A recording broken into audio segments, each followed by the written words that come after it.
सणांचे दिवस आलेले आहेत आणि मिठाई तर सगळ्यांच्याच घरात बनते। तर आज मी घेऊन आली आहे फेमस अशी मैसूर पाकची रेसिपी। या रेसिपीमध्ये 3 गोष्टींची गरज आहे, बेसन हवंय, साखर हवी आणि तूप हवंय। ही रेसिपी बनवणं खूप सोपी आहे। चला तर रेसिपी बघूया।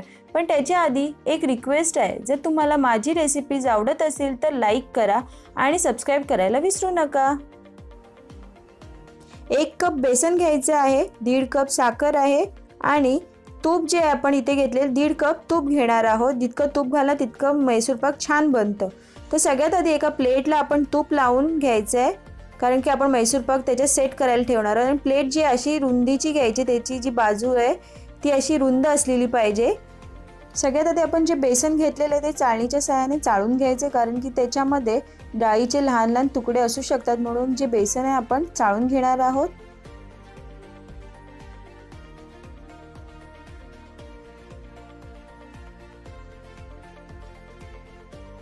अशा प्रकारे मी सगळं बेसन जे चाळून घेतलेलं आहे। इथे बघू शकता या बेसनमध्ये डाळीचे लहान तुकडे होते, ते मी बाजूला काढलेले आहेत आणि आपलं चाळून झालेलं बेसन तयार आहे। आता इथे मी एक कढई तापत ठेवली होती, त्याच्यात जे 1.5 कप साखर घालणार आहे आणि साखर जी आहे चमच्याच्या सहाय्याने कढईच्या तळाला असं पसरवून घ्यायची आहे आणि गॅसची फ्लेम जे स्लोच ठेवणार आहे। आणि आता साखरेमध्ये मी 1/4 कप जे पाणी घालतेय, म्हणजे साखर डुबेल इतकंच पाणी घालायचं, जास्त पाणी घालायचं नाहीये। आता या साखरेचं जे आपल्याला 1 तारी पाक तयार करून घ्यायचं आहे, ते बनण्यासाठी आपल्याला 10 ते 12 मिनिटं लागतील आणि गॅसची फ्लेम जे स्लोच ठेवायची आहे। साखर विरघळेपर्यंत आपल्याला असं हलवत राहायचं आहे।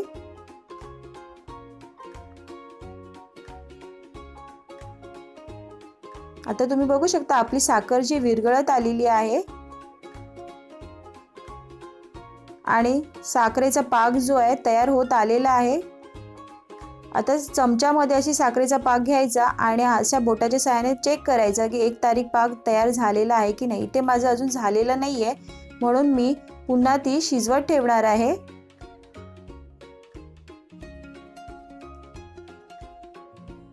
थोड्या वेळी मी पुन्हा चेक करणार की 1 तारी पाक तयार झालाय की नाही, ते मी तुम्हाला दाखवते।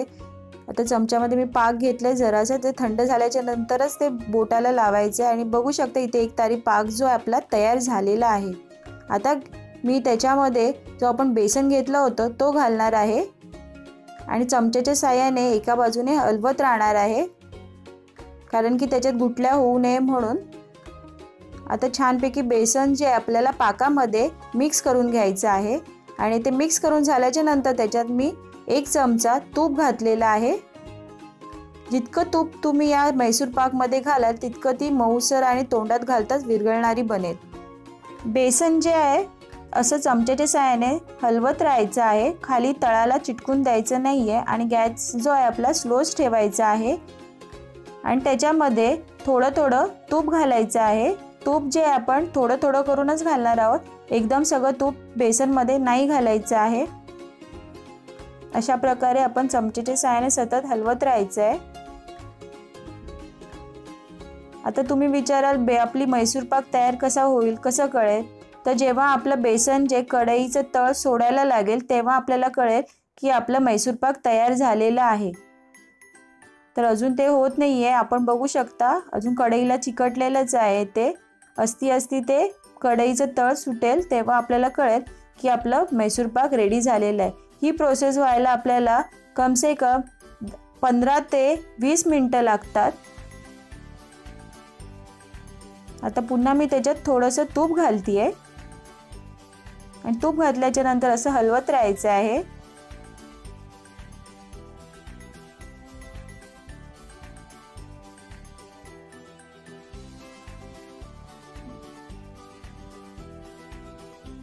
आता इथे बघू शकता आपलं बेसन जे आहे तळ सोडायला लागलेलं आहे कढईचं, म्हणजे आपला मैसूर पाकचा पाक जो आहे तयार झालेला आहे।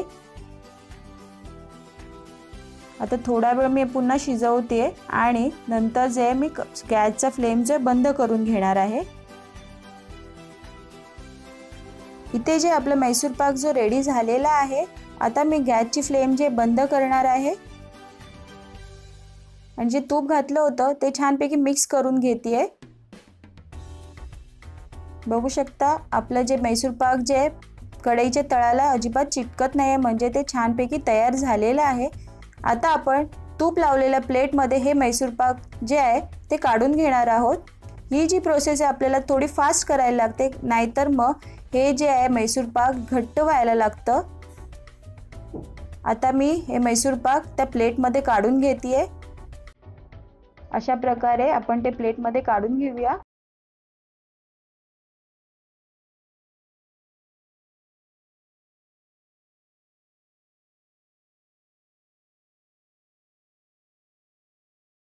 आता थोडंसं स्पीड आपल्याला वाढवायला लागेल, कारण की लगेच ते घट्ट व्हायला लागतं. तुम्ही बघू शकता. आणि तूप लावलेल्या चमच्याने जे आहे असं ते सेट करून घ्यायचं मैसूर पाक प्लेटमध्ये, वरतून जे प्लेन करून घ्यायचं अशा प्रकारे.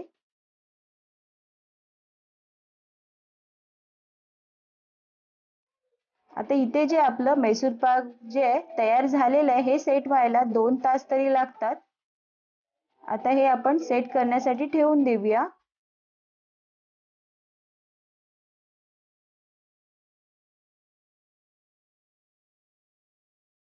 आता इथे 15 मिनिटं झालेली आहे, तर मी त्याच्या अशा वड्या कापून घेणार आहे. ते जास्त घट्ट व्हायच्या आधी, कारण की कधी कधी काय होतं की आपल्या साखरेचा पाक बरोबर बनत नाही किंवा साखर जास्त होते, तर त्या वड्या ज्या आहेत घट्ट होण्याची शक्यता असते. म्हणून मी 15 मिनिटं झाल्याच्या नंतर त्याच्या वड्या ज्या आहेत अशा प्रकारे कापून घेणार आहे आणि नंतर ते सेट होण्यासाठी ठेवून देणार आहे 2 तास. अशा प्रकारे मी त्याच्या वड्या ज्या आहेत कापून ठेवते.